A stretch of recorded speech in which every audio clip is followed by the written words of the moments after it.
আমার মা হয়ে লজ্জা হয়।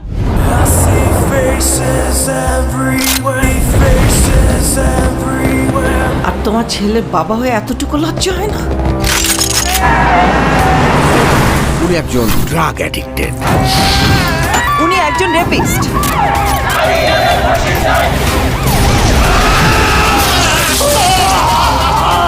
আপনার ছেলে একটা জানোয়ার।